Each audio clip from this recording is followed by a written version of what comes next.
फक्त मराठी चित्रपट सृष्टीतले नाही तर हिंदी चित्रपट सृष्टीतले सुद्धा मातब्बर लोक इथे आज उपस्थित आहेत. तर त्यांचंही मनापासून स्वागत. मी एक कलावंत म्हणून किंवा या चित्रपटातला एक कलाकार म्हणून, चालेल ना मराठीत बोललं तर चालेल ना? ते मला तेवढं जास्त हिंदी चांगले येत नाही, पण त्यामुळे मी मराठीत बोलतो. मिक्स. अच्छा, मिक्स बोलू मैं? ठीक, मिक्स बोलते. तर एक कलावंत म्हणून मी या चित्रपटाचे निर्माते आहेत सुरेश भाई आणि पोगाडिया साहेब यांचा, या चित्रपटाचे लेखक दिग्दर्शक गजेंद्र अहिरे यांचा, आणि हा चित्रपट बनवण्यासाठी ज्यांचा हातभार लागलेला आहे ते सर्व टेक्निशियन्स आणि माझे सह कलाकार ज्यांच्याशिवाय हा चित्रपट बनूच शकत नाही. तर इथे बसलेले आहेत विक्रम आणि इथे शिल्पा मोहन जोशी सुद्धा या चित्रपटात आहेत. या सर्वांचे मी आभार मानू इच्छितो की त्यांच्याबरोबर काम करण्याचा आनंद मला घेता आला. निर्मात्यांचा आणि दिग्दर्शकाचा पण मी आभारी आहे, कारण त्यांनी माझा विचार केला. आज पोगाडिया साहेबांनी जर त्यांना असं वाटलं की बाबा ह्याचं काम चांगलं झालंय, तर ते त्यांना वाटण्याकरता या चित्रपटात माझी निवड होणं फार गरजेचं होतं, आणि जी निवड गजेंद्रनी माझी केली त्याबद्दल मी त्याचा आभारी आहे. थँक्यू गजेंद्र. हा माझा खूप जुना असं म्हणणार नाही, पण माझा मित्र मात्र नक्की आहे, कारण तो खूप लहान आहे माझ्यापेक्षा, त्यामुळे मी खूप जुना असं म्हणू शकणार नाही, गैर होईल ते म्हणणं. पण तो मित्र आहे माझा चांगला, आणि त्याला I have been always admiring him and his work. आतापर्यंत त्यांनी पाहिलेले, म्हणजे त्यांनी बनवलेले जे चित्रपट काही मी पाहिले, सर्व नाही पाहिले, जे काही पाहिले ते पाहून मला नेहमीच असं वाटलं कलाकार म्हणून की मला खरं म्हणजे याच्याबरोबर काम केलं पाहिजे, आणि म्हणून मी दाखवतो. आणि मग त्यांनी विचार केला. 2 वर्षापूर्वी ही गोष्ट मला त्यांनी ऐकवली, आणि त्यानंतर मग काय काय झालं, कसं झालं, काय ते गजेंद्र स्वतः सांगेल. पण पोगाडिया साहेबांना हा सब्जेक्ट आवडला, यातच मला फार मोठा आनंद झाला होता हा चित्रपट सुरू होण्याआधी. पण त्यानंतर गोंडेच्या साहेबांनी आणि पोगाडिया साहेबांनी ज्या पॅशननी हा चित्रपट पुढे नेला, रत्नागिरीला या चित्रपटाचं चित्रीकरण झालेलं आहे. अत्यंत सुंदर जागा. कोकणात तसं पाहायला गेलं तर कोणी जास्त लोक जात नाहीत, कारण ते म्हणतात तिथे चित्रपट बनवताना तुम्ही बनवू नका, कारण बनवायचं तुम्ही सुरुवात केली तो चित्रपट पूर्ण होत नाही, आणि झाला तरी रिलीज होत नाही वगैरे, अशा दंतकथा अनेक आहेत, अफवा अनेक आहेत कोकणाबद्दल. पण कोकणाचं जे सौंदर्य आहे ते जे आहे ते आहे, आणि ते गजेंद्रनी आणि आमचे डीओपी सोरेन, कृष्णा सोरेन, तो नाही आला का? ते अप्रतिम काम केलं. तर it is a pleasure to be a part of सोहळा. सोहळा हा शब्द तसा पाहायला गेला तर त्याचा अर्थ आहे celebration. The celebration of what, हे पण तुम्हाला या चित्रपटाचा लेखक दिग्दर्शक समजावून सांगेल. आणि मी अत्यंत स्वतः एक म्हणजे दिग्दर्शक असलो तरी सुद्धा माझ्या सेटवरती कलावंतांनी दिग्दर्शकाशी कसं वागावं हे जितक्या ठामपणे मी मानतो, तसंच मी जेव्हा कलावंत असतो तेव्हा मी दिग्दर्शकाशी कसं वागायचं याबद्दलही मी ठाम असतो. तर मला तसं राहताना पण खूप मजा येते, कारण माझ्यावर संस्कार जे घडवलेत ते राजाभाऊ परांजपे, राजाभाऊ ठाकूरांनी घडवलेले आहेत. तर त्यामुळे त्यांचा आदर्श डोळ्यासमोर ठेवूनच मी काम करण्याचा प्रयत्न केलेला आहे. आणि कित्येक वर्षांनंतर विक्रम बरोबर काम करण्याची संधी मला मिळाली. I have been an admirer of Vikram Gokhale, not only me but my entire family. आणि त्याच्याबरोबर काम करण्याची मजा एक वेगळी असते, त्याचं काम पाहण्याची मजा एक वेगळी असते. आम्ही तसं म्हणजे आमच्यामध्ये वयात खूप अंतर जरी असलं तरी सुद्धा त्याच्या मनाचा मोठेपणा आहे विक्रमचा. He has always treated me as a friend and I am grateful to you for that. बऱ्याच वर्षानंतर शिल्पा बरोबर काम करण्याची संधी मिळाली. याआधी आम्ही एका हिंदी प्रोजेक्टमध्ये एकत्र होतो. मराठी चित्रपटात आम्ही एकत्र कधीच काम नाही केलं. करायची इच्छा मात्र होती, मलाही तिलाही, पण संधी मिळत नव्हती. आता या चित्रपटामुळे आम्ही एकत्र आलो. सुप्रियालाही फार बरं वाटलं की आपण एकत्र काम करतोय. श्रियालाही बरं वाटलं. आणि अतिशय छान आर्टिस्ट आहे. तिने स्वतःचा दर्जा निर्माण केलेला आहे आणि तो राखलेला आहे. त्याबद्दल मला खूप आनंद आहे.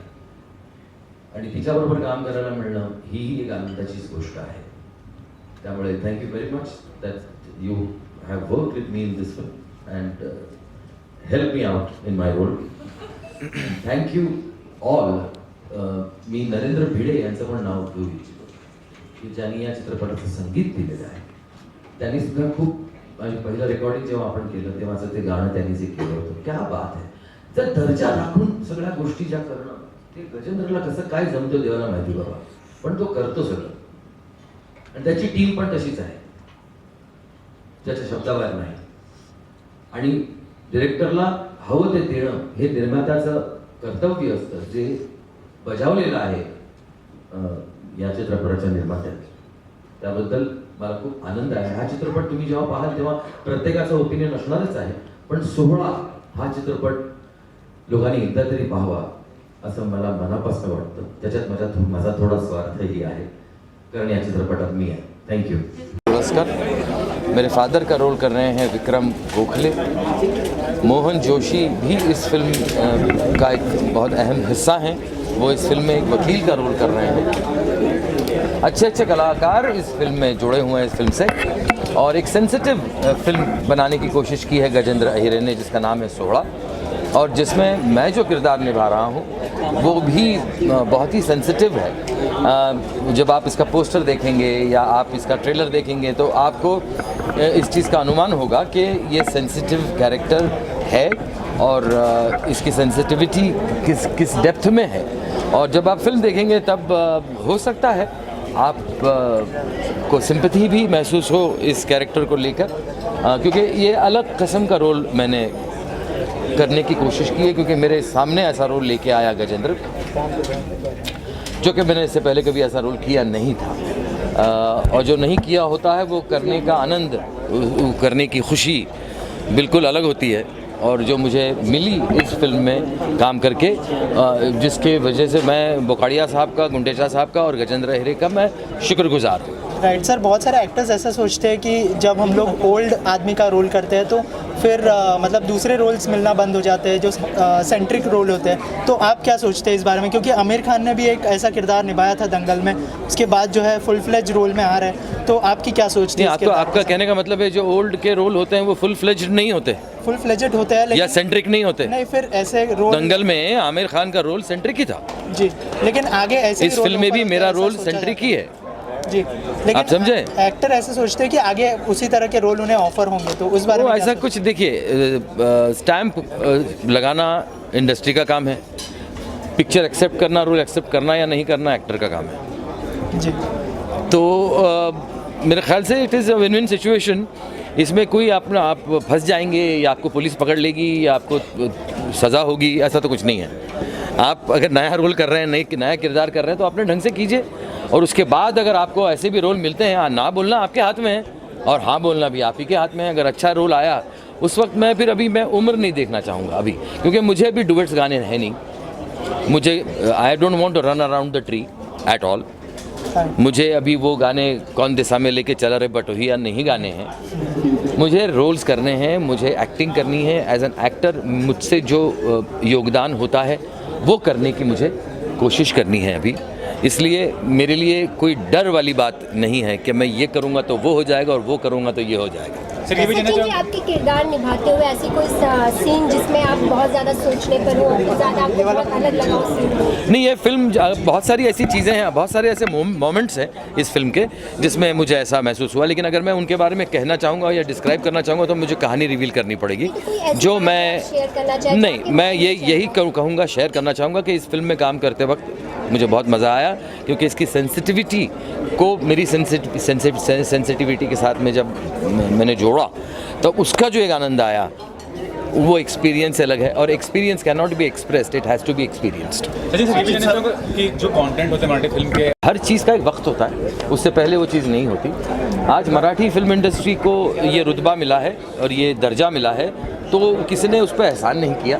वो I think Marathi film industry has earned this from its good quality work, end मैं ये भी कहना चाहूँगा कि सिर्फ इंडस्ट्री को आप उसकी जो है वो क्रेडिट नहीं दे सकते, आपको ऑडियंस को भी उसका क्रेडिट देना पड़ेगा, बिकॉज ऑडियंस ही फिल्म को रिकग्नाइज करती है, उसको बड़ा करती है। आपने चाहे कितनी भी कोशिश की होगी, अगर सामने वाला जो है वो उसको नहीं टॉलरेट कर रहा है या नहीं अप्रिशिएट कर रहा है, तो आपकी जो कलाकृति है, जो आपकी मेहनत है, वो उसका चीज़ उसकी नहीं, उसका वो मतलब वो फल नहीं दे पाता। लेकिन ऑडियंस आज इतनी सशक्त हो गई है कि हमारी ऑडियंस को क्रेडिट सबसे पहले जाता है और इंडस्ट्री को उसके बाद में जाता है। I feel Sairat is a plus point for the industry for sure, because जब भी कोई फिल्म चलती है तो इंडस्ट्री का भला ही करती है, बुरा करने से रही फिल्म। तो लेकिन मैं ये नहीं कह सकता कि Sairat is the only example. Commercially मैं कमर्शियली ही बात कर रहा हूँ, मैं कमर्शियली ही बात कर रहा हूँ। आज से तकरीबन 1988 को कितने साल हो गए? 30 साल हो गए। 1988 को मेरी एक फिल्म आई थी, उसका नाम था अशी ही बनवा बनवी। आपकी समझ में आई बात? हाँ, 1988 को आई थी, 23 सितंबर को रिलीज़ हुई थी। वी शांताराम जी ने वो फिल्म प्रोड्यूस की थी और मैंने डायरेक्ट की थी। और एक नायाब फिल्म, एक कल्ट फिल्म, एक मोस्ट सक्सेसफुल फिल्म के नाम पे वो फिल्म आज भी गिनी जाती है। मेरे अपने मुंह से ये कहना मुझे ठीक नहीं लगता, लेकिन आपने बात निकाली है इसलिए मैं बता रहा हूँ आपको, क्योंकि हर दौर में किसी ना किसी ने कुछ ना कुछ देने की कोशिश ज़रूर की है, जिससे मराठी फिल्म इंडस्ट्री जो है वो हमेशा ऊपर ही चढ़ते आई है। प्रियंका चोपड़ा हो या Madhuri Dixit, everyone is coming in नहीं, दे आर मोस्ट वेलकम। जितने भी लोग इस इंडस्ट्री में, मराठी फिल्म इंडस्ट्री में आना चाहिए, मैं तो मराठी फिल्म इंडस्ट्री क्यों बोलूँ, मैं तो इंडियन फिल्म इंडस्ट्री बोलूँगा, क्योंकि मेरे हिसाब से तो ये Marathi film industry Indian film industry तो है। तो उसमें जितने भी लोग आना चाहें, मैं एक senior member of this industry होने के नाते मैं उनका स्वागत करना चाहूँगा। And I have been always an admirer of Mr. Vikram Gokhale, not only me but my entire family. So it's always a pleasure working with Vikram, and he has done an excellent job in this film. Thank you.